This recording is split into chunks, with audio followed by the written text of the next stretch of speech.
What's up, everyone? Let's see here. Hopefully my stream will work tonight. Good to see you all. Hooray. I love it. Love it. Matt, stomach flu? That's bad. I'm sorry to hear that. Good evening, everyone. Chops, what's happening? You're in the car about to go shopping? Go back inside, man. Daytime there, right? Talked to a good friend of mine in Australia today. This morning when it was nighttime there.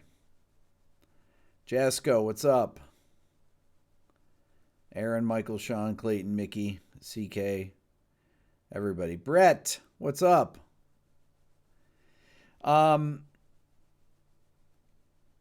So I was just talking to my friend Pete Thorne. Yes, I'm sure some of you know Pete. He's a great guitar player. Shauna, what's up? I was telling about my new fuzz pedal that I bought when I was in England, and when I went to this pedal shop, I said, "Yeah, I'll buy that." And the people I were with, couldn't believe that I was going to buy it. And I said, well, look at the thing, right? So Pete told me I should do a video on buying pedals because of the way they look. And then people that are worried, they're like, well, how's that going to fit on your pedal board? It's like, who cares? Just use 3 effects. So I have this,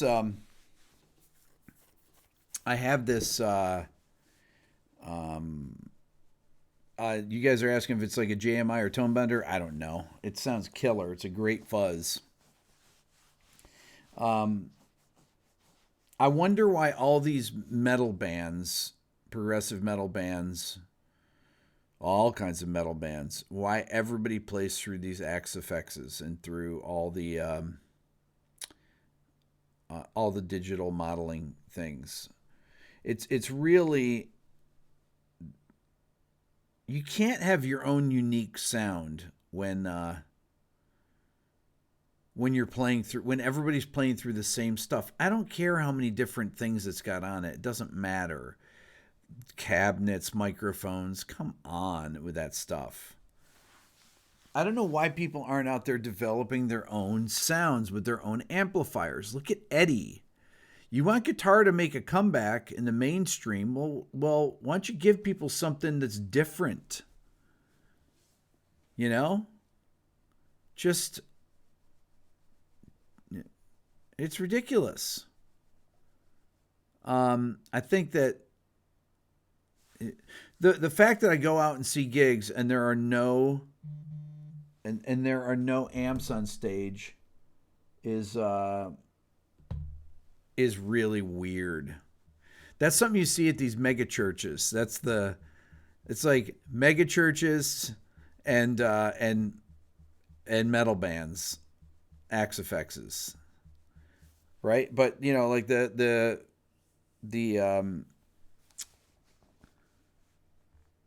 some of these guys have never played through a real amp. That's the amazing thing. Some of these metal dudes have never played through real amps.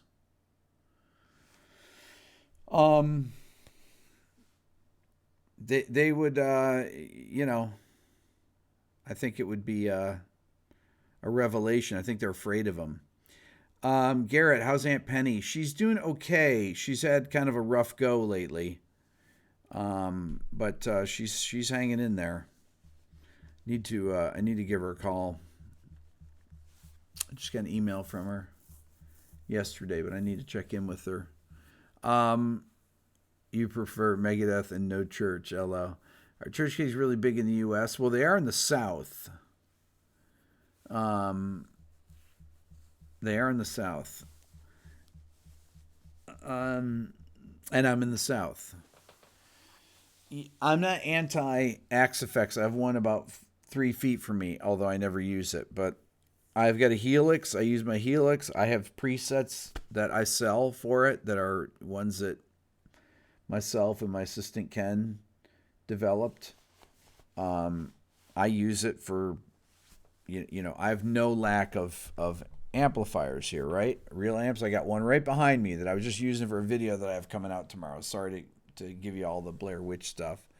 And then obviously you see a few of my amps there, right? So I am a massive amp guy. I love amplifiers.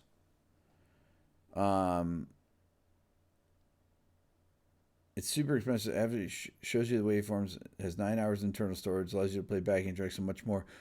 What are you guys talking about, Maurizio, there? Or Chris? Is it a generational thing? I don't think it's a generational thing because these modelers have been around for years. The Rockman was around in 1980. It's not like people haven't been making modeling amplifiers like that. They've been making them forever. So, but people had their own original tones because everybody had a different setup. They have a different amp. They're all voiced differently. Some had them modded. They had different,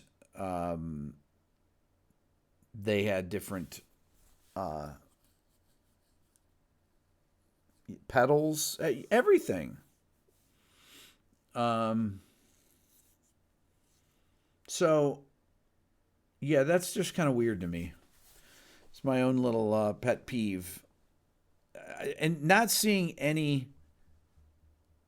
amplifiers on stage is really weird.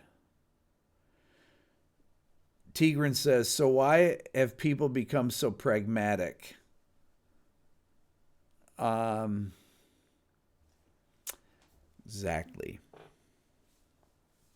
Exactly.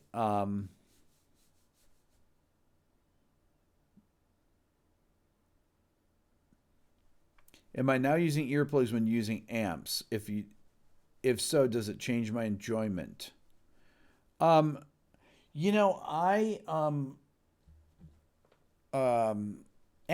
are really interesting, Brad. I don't know how with your stick what you play through. I mean, obviously you play through an amp, but with these guitar amps, I never sit in the line of fire of them. The stacks, they're very directional.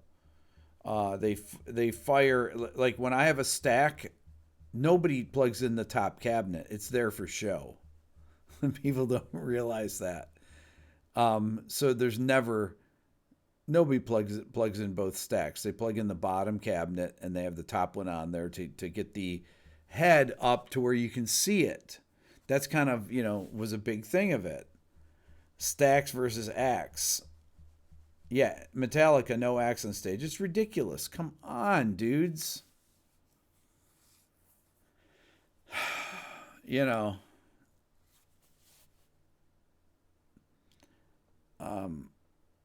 I don't know. What's up, Subi? I just don't know what the deal is. I guess people just don't want to develop their own sounds. People are afraid of the things.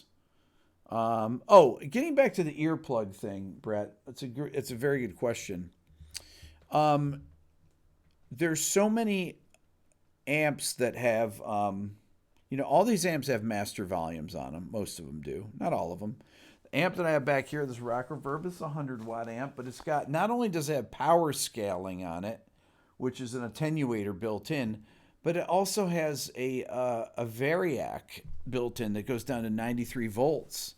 You can turn this thing quiet and play it and have tremendous gain where I can, where I can play it in the video and you can hear my electric acoustically, but the amp is screaming, I also have that the power soak that I use, like in the video that we did the two Marshall stacks.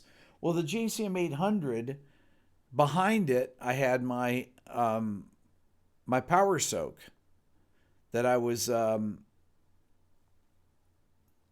I had between the cabinet and the head, so it wasn't even that loud.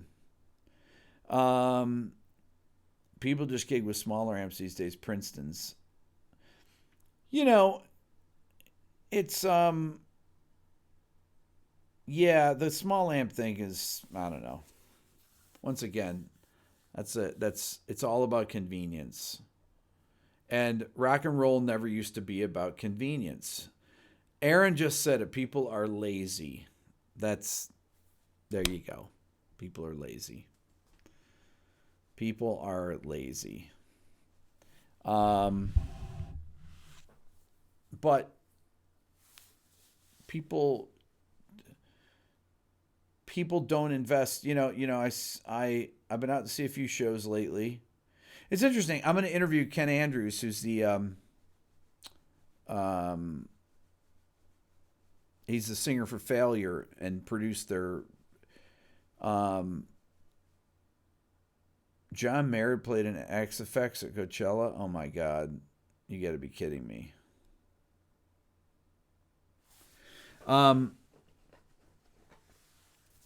Big Fly Music says rock band should scare children and old ladies. Exactly. What's up, Long Trang?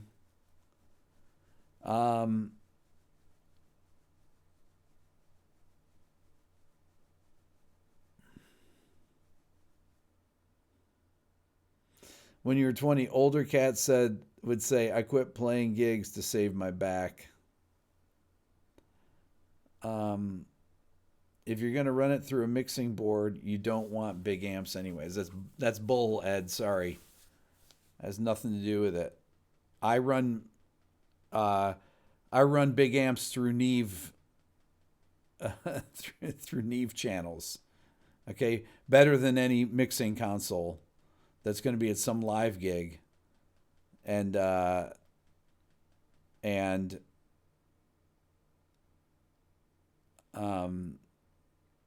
I mean, that's just a bunch of baloney. Best tone you ever achieved is Stratocaster split between a 100-watt Marshall JCM 800 and PV Classic 212 60-watt built-in phaser. There you go.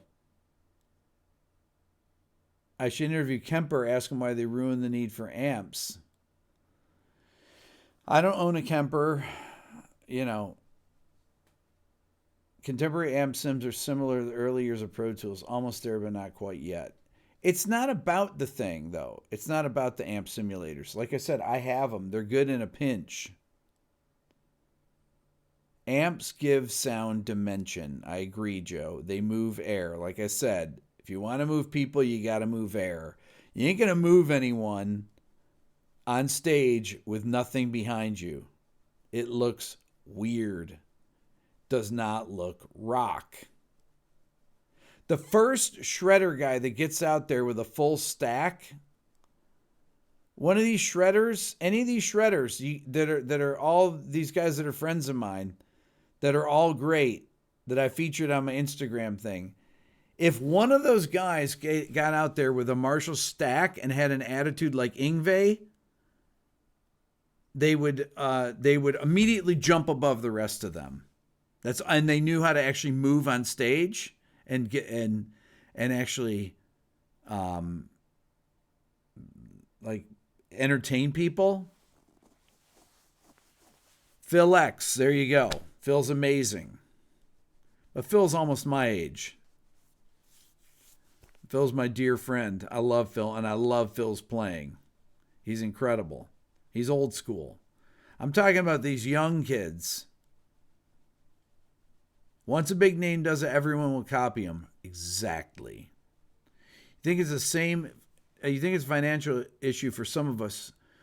Good God, these Axe effects are as much as any amplifier.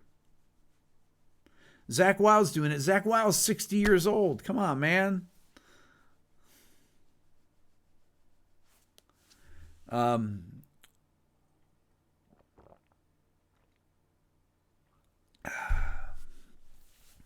Every single shredder metal guy is using Axe effects.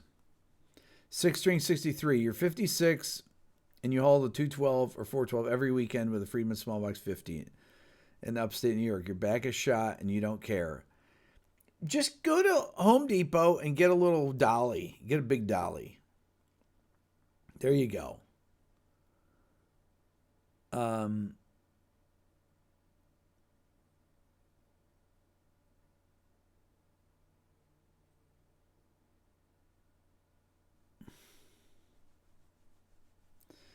Water, no cocktail. No, I'm on a diet.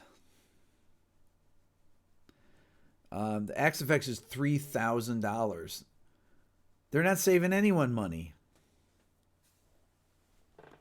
Where should your thumb be, VA, on the neck when you're playing arpeggiated scales? Wherever it feels comfortable. But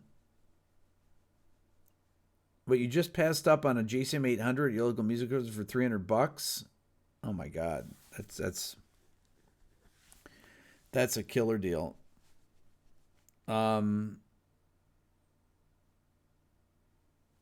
Yeah.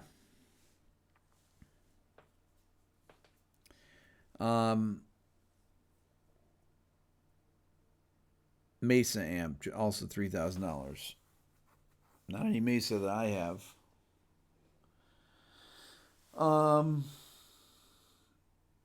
Man, this high watt I got, this custom 20, is phenomenal. Oh my God, it sounds so good. So good.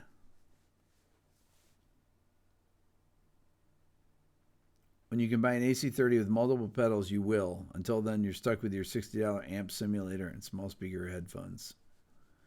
Black Star, never tried them. Don't know anything about them. What tubes are in a high watt? Well, the custom 20 has EL84s in them. I'm pretty sure that's what it has. I mean, oh God, it sounds so good. I mean, man. And it's got 75 watt fanes. I have a 412 with it, and it's just unreal. Bonamassa is using high powered twins. There you go. Thoughts on VHT? I used to own one a long time ago. Angry Shoebox, is it EL34 in those, in the custom 20s? I don't know. Michelle, is that how you say it? We have a 1540 Mesa amp. Works great for the studio, but live Marshall stacks. There you go.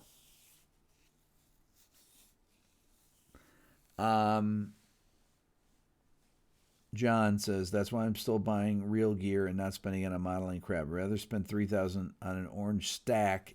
Yeah. Never used a Jet City thing. Friedman amps, to be honest with you, I don't know if I've ever played through one.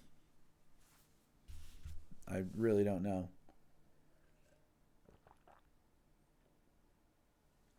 Maybe I have. 6-string, you have a Marshall, Bad Cat Buddha, Mesa, Triaxis, remember those? And the Friedman smokes them all.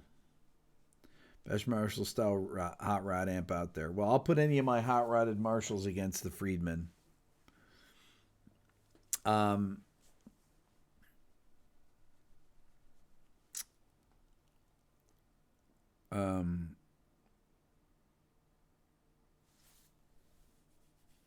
Helium Road, what's up? So I think there's a lot of elements to this this thing. There's this. I always read these comments. You guys know I read every comment in every one of my videos, pretty much. And I read these comments like, "Well, the days of guitars are over," and blah blah blah blah blah, baloney.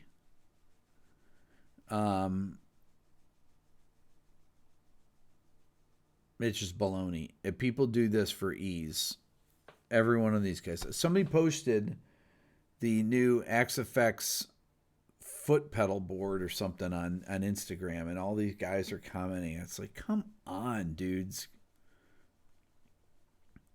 What's up with that? It's ridiculous. Totally ridiculous. Buy an amp, get the right pedals, and get your own sound that no one else has. Look at Eric Johnson. Look at all these people. My God, every one of these guys. Eddie Van Halen, they all had their own sounds. All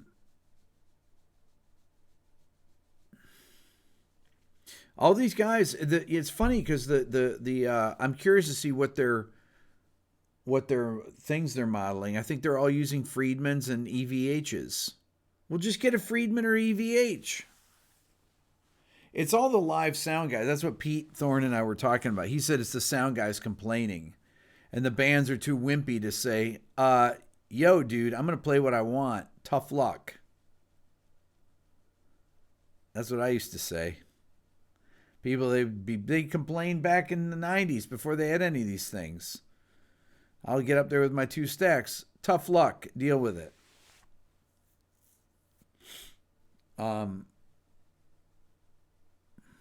Axe Effects is good for church. If you want to play in church, that's what you do. Are the bands working for the sound guys? Exactly. That's what they think. The band guys think they are. They haven't. Where do these sound guys get all their power? Brett says Matheny has gone digital. You think his sound has suffered? It's probably that his hearing has suffered. Actually, Brett. I mean, he always played solid state amps, or he did back in the day, and he had an amazing sound. So, I don't think that, yeah, I don't know.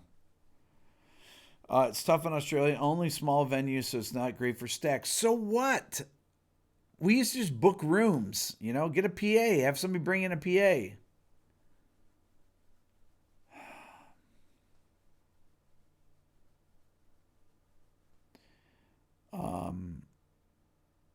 You bought the Beato book. Could I elaborate on flat wound strings a little bit? So flat wound strings, let's talk about those for a second. I'll elaborate on those. Let me get a guitar with flat wound strings. Hang on. Wait, I don't have one. No, that's not true.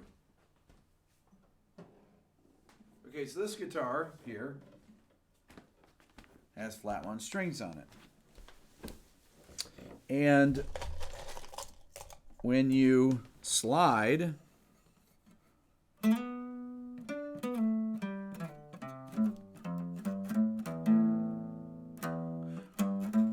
listen. Oh, you can't see. Sorry. When you slide on the guitar, listen. I'm right up near the mic. There's no squeak, right? Because they are flat. They're literally flat. If you can see them up close, they have no windings on them. And no squeak. They're kind of thuddy a little bit, and it sounds great.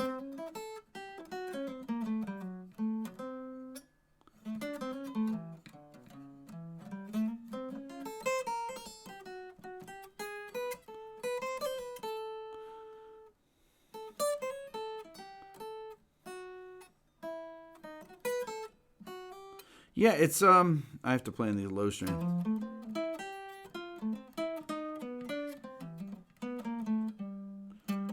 I don't know if you can tell the difference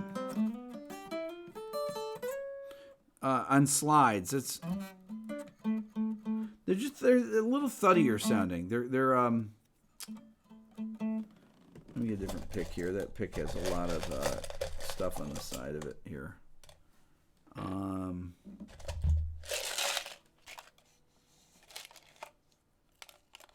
Man, don't I have a normal pick here anywhere?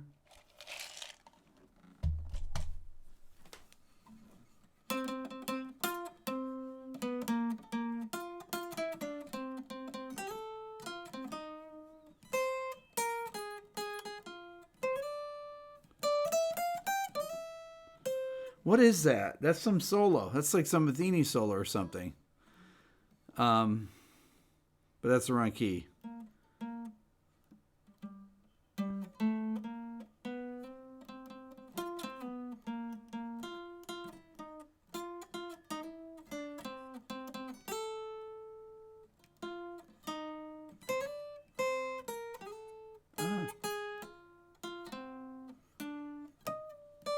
I can't remember what that is. It's off Rejoicing, right?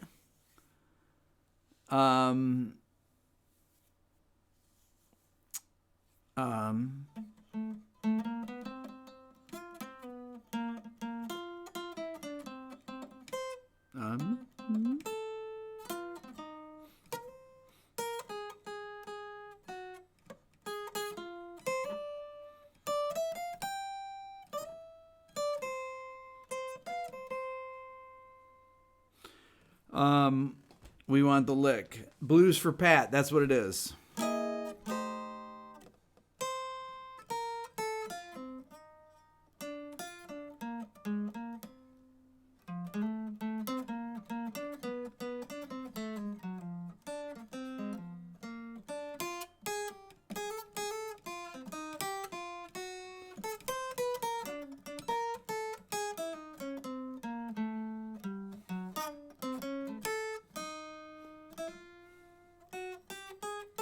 Yeah, the G string is wound, this string is wound, and you don't hear any squeaks at all. So that's really the difference. I don't play the lick. I don't play memes. Memes are for 10-year-olds.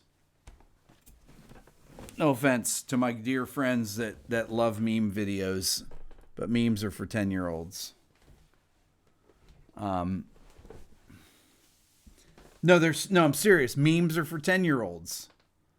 My kids like memes. They're 11. They're 9. They're 6. Has nothing to do with Adam Neely. Adam Neely didn't invent memes. I talked to Adam today.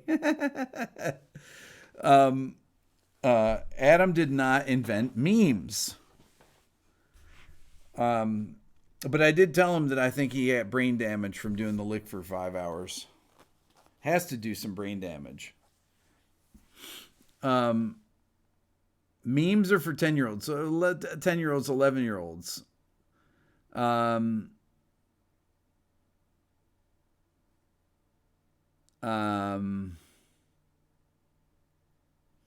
Amazing. I play the Blues for Pat solo from memory.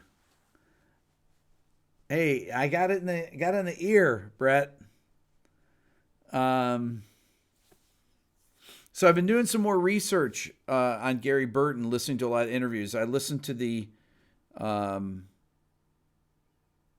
this Christian McBride interview from 2 years ago, 2017. And he talked more about the perfect pitch thing in that was the interview that it came from. And that's why Christian McBride shared it on his Instagram. Now I realize I didn't realize Christian McBride had this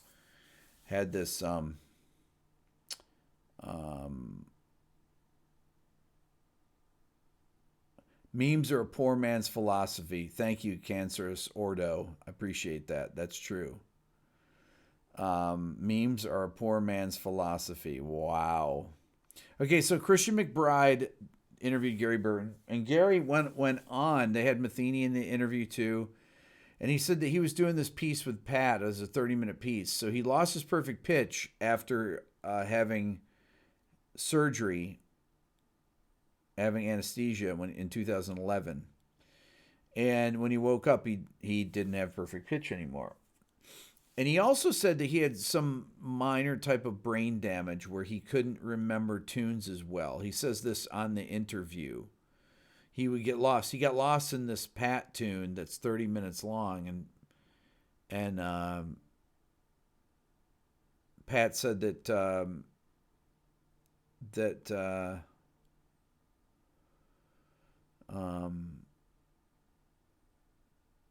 oh, stop talking about memes on here. It's boring. No more meme talk.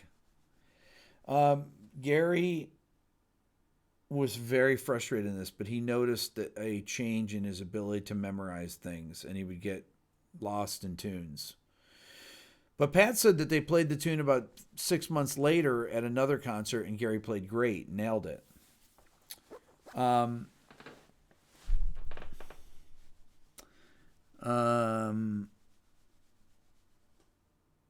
But I'm really curious to see how he feels about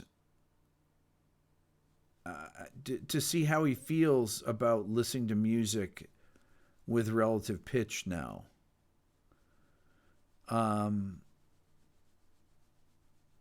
That's got to be such a different experience. While you're down there, recommend Cafe Lab. Oh, I can't eat pizza. IBJ, I can't eat pizza. I've got to keep the carbs down. I wish I could.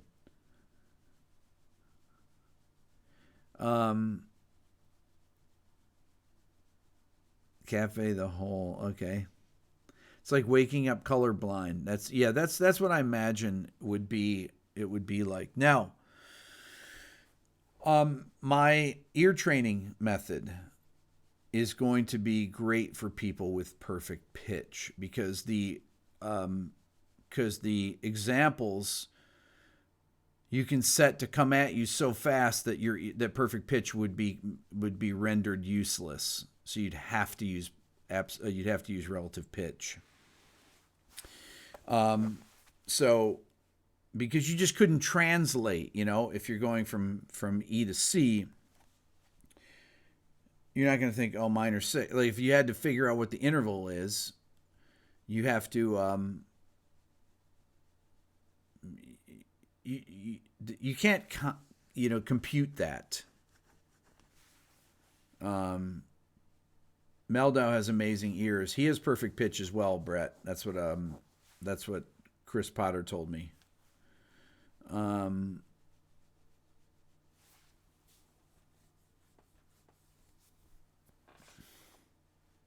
I told you guys about Brad that I wrote to his manager about interviewing him, and I still haven't figured this out. He hasn't written me back now, but Brad doesn't do... I still can't figure out what this means. Brad doesn't do in-person interviews or phoners. If you're okay with that, then, send me a link to your channel. What does that mean? Am I going to send him the questions? He's going to write back responses and I'm going to read them? It's like I have a YouTube channel.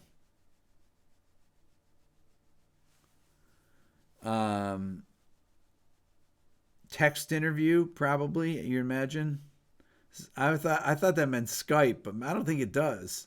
Skype's like phone. What else is there, Brett? Exactly. So he does 3D interviews. Emails? I mean, what?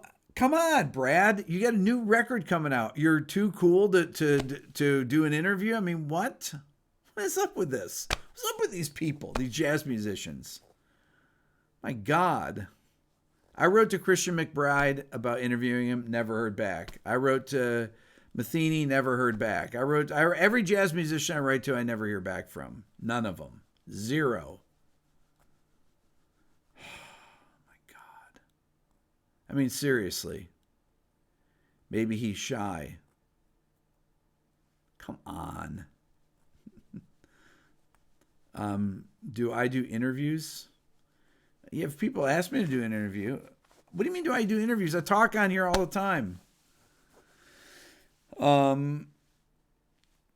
Jazz guys are punk rock. No, they're the opposite of punk rock. Chris Potter said hi. Do you talk to Chris Potter, Daniel?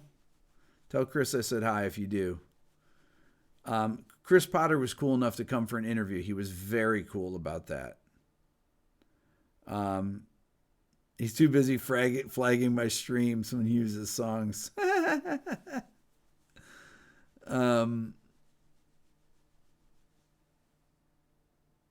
It's because so many other people talk about these cats. It's like copyright stupidity. What?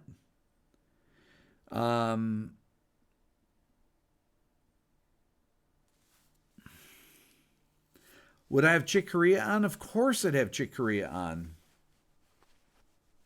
I'd love to have Chick Corea on. I mean, I'm very psyched that Gary Burton is doing this interview. He's, I'm trying to think of the people I've had on. I mean, I've had fusion people on that are the top people in the world. Gary Husband, Vinny Colaiuta, Jeff Berlin. But as far as jazz people, Jasko, you think I make them nervous?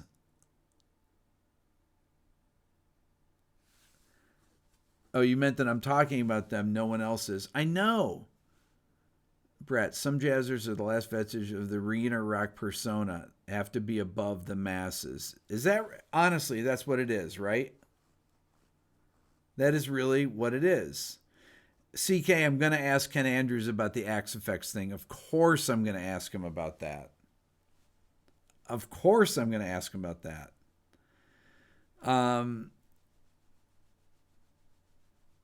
What's up with loading all these podcasts the other day? Double K. Okay, so I haven't put up a podcast since last August. So I put them up. So I have 155 episodes up there. So my podcast just got put on Spotify this afternoon. So you can find my podcast. You guys should all subscribe to my podcast. That way you don't have to put on YouTube and use your data when you're driving around listening to this if you're stuck in your car. And maybe you'll listen to some of my old videos or something and you won't notice the bad editing.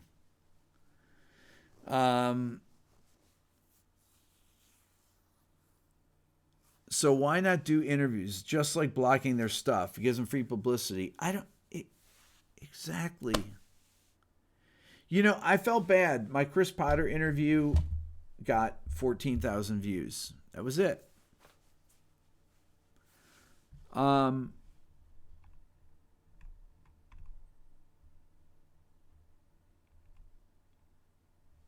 You're just on Ableton live chat. Meta Mutt. And some girl says Rick is full of himself. LOL. Oh. I throw softballs. I totally throw softballs. I'm trying to get Larry Carlton. Kelly Minucci. Oh, I have new merch, by the way. As of yesterday, I have a beer stein, as Aaron calls it, beer stein now. I have new mugs. I've got a new T-shirt, a new black T-shirt.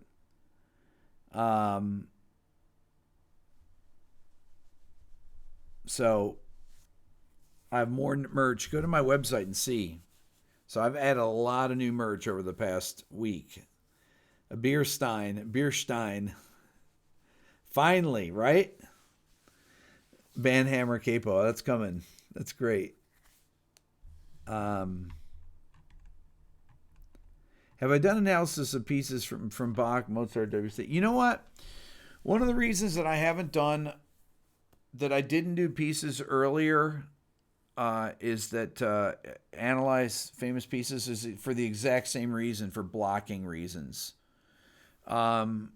Because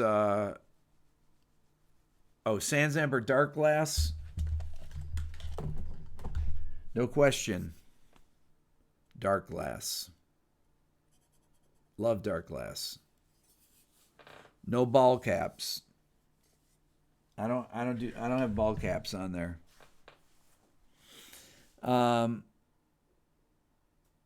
That's right. Classical stuff has been analyzed to death. That's very true.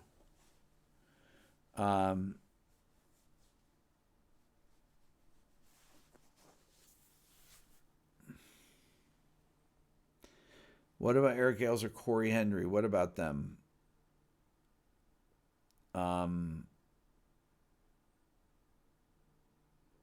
You love the new modal modulation mug. That's my favorite. We have a modal modulation T-shirt, black T-shirt with white with the modal modulation thing on it. It looks so futuristic. It's great. But analyzed by Rick, worth a look. Well, that's there. There you go. Dark Glass Alpha Omega. Joe, there's the two of them. There's the one with the graphic EQ and without. They're both great.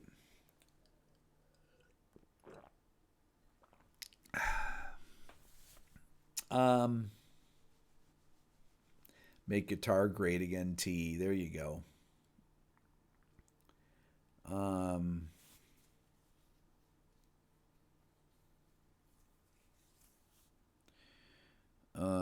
You have one without. I have one without. That's the one I have, is without the without that thing.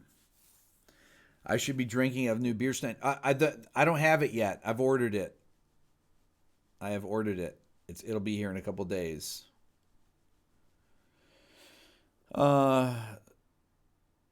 Do I use the dark glass instead of the Zod? I use dark glass. It's amazing. So I've got if I'm not using dark glass, I'm going to use my new 1970 SVT that weighs 92 pounds. I don't have it back from the shop yet. I got to find out when it's ready. I do have a couple new guitars. I think you guys have seen them, but if you haven't, I'm going to show them to you. They're not new. I talked about this one on the last live stream, but I'll show it again. It's my new Jimi Hendrix Strat. It's a Parch guitar, though, Parch caster. But it is beautiful. Look at that thing. That's parchment white pickguard there. This is killer. It's got a really flat neck. Oh, it's amazing. I can really reach a long way on it. Okay, then I have this one.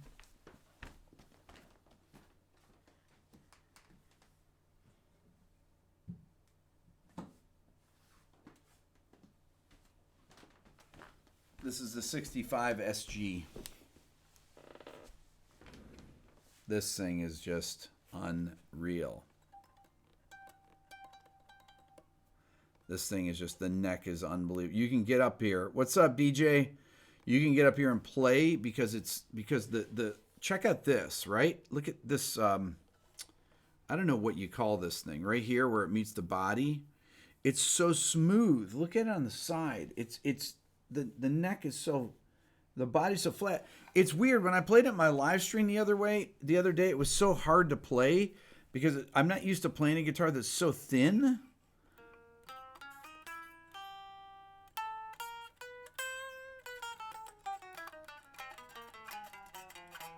It's really great. It's so smooth. Neck joint. Thank you. The original pickups, I don't know what they are, but they sound phenomenal.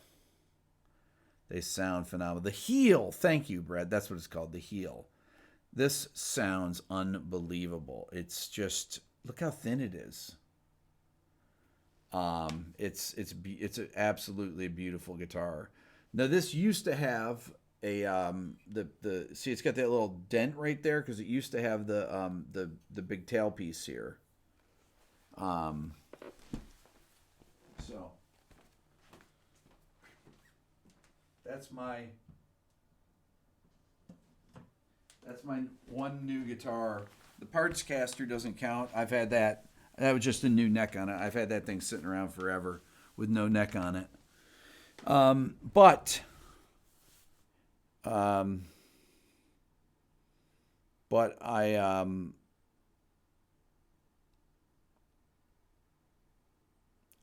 plug it into the orange. I can't change anything in the orange right now because I still have a couple shots left in my video that I'm making for tomorrow. I have a What Makes This Song Great, episode 60.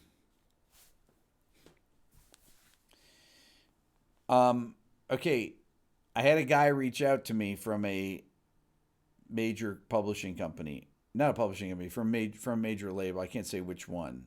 One of the big labels. Who told me about the content ID matching. And I was right about it. So that they've hired, there's another company that's been hired that's going out there doing all these, and they think that they're completely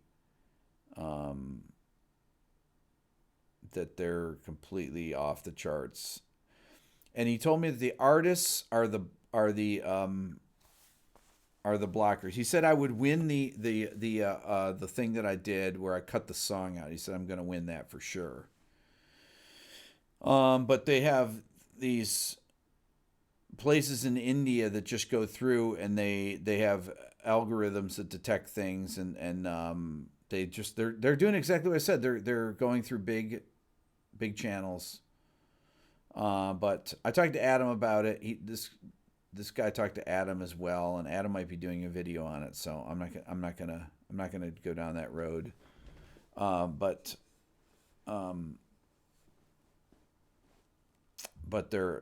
it's so stupid. It's so ridiculously stupid. But he did tell me that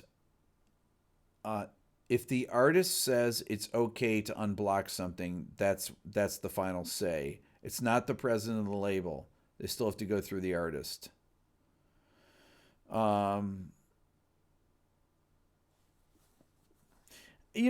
it's not that you need to change the copyright laws. That just the old people, just need to be educated. That's the problem.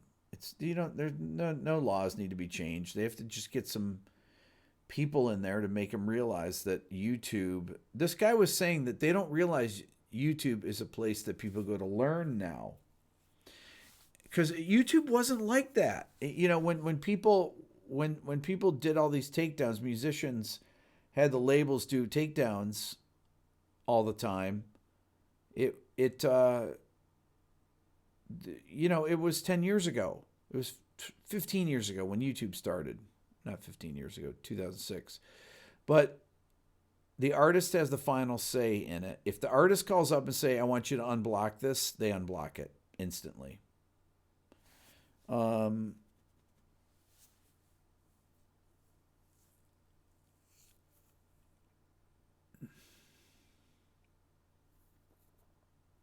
They pay money for people to find videos to block. Yes, they do.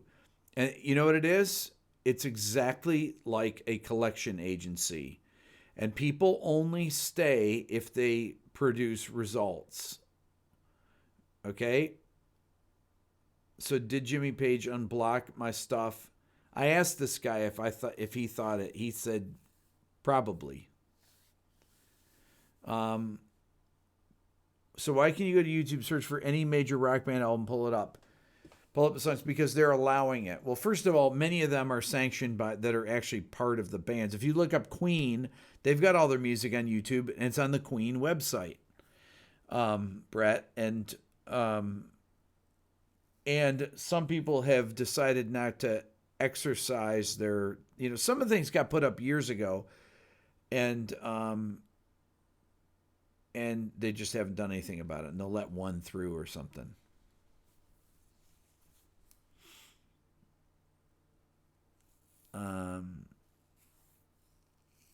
But Tool does not block. Tool doesn't even monetize. Those are my only What Makes a Song Great videos that I've made any money on.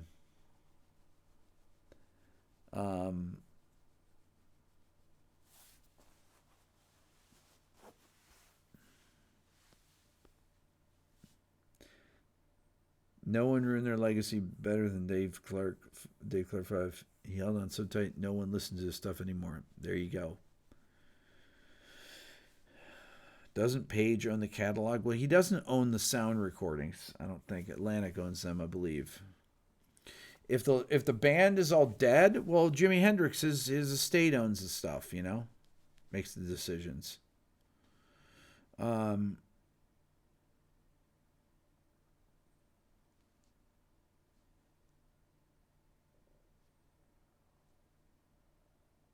Formula One, under new ownership, unblocked everything. Their viewership has skyrocketed.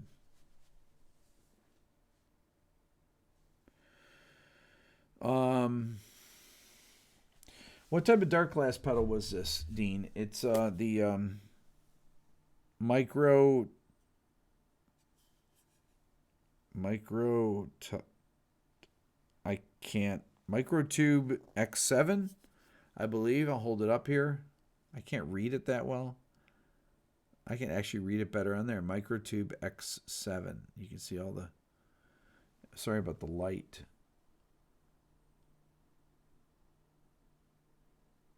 There. X7, okay. Hey, Peter. Good to see you. Peter, I've been studying up on my Gary Burton history a lot. Been listening to his old records. I listened to the Tiny Desk concerts with Julian Lange and the one with Chick Corea. Have I ever seen Brother Kane live or heard of them? Yes, I've played with Brother Kane, and they're awesome. They were awesome. My old band played with Brother Kane back in the 90s. What was the singer's name? Oh, he was a great guy. He was a great singer, too. They had a song that was a hit, and I said, after the set, man, I didn't know you guys wrote that. He goes, well, that's the problem. Nobody knew that we wrote the song. They thought someone else did. Damon Johnson. That's right. Damon. He's great. Really like him. He was a killer guitar player too. Great singer.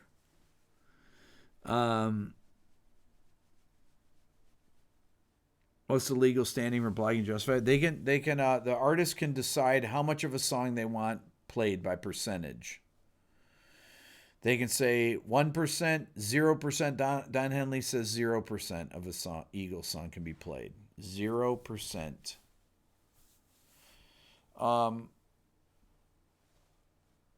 This guy says that the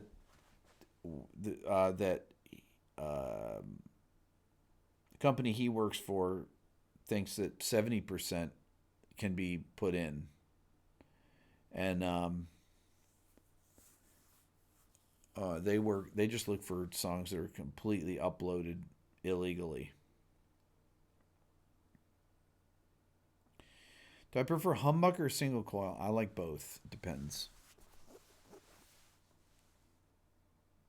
Damon Johnson was asked to board the plane and ended up killing Ricky Nelson. Did not know that at all.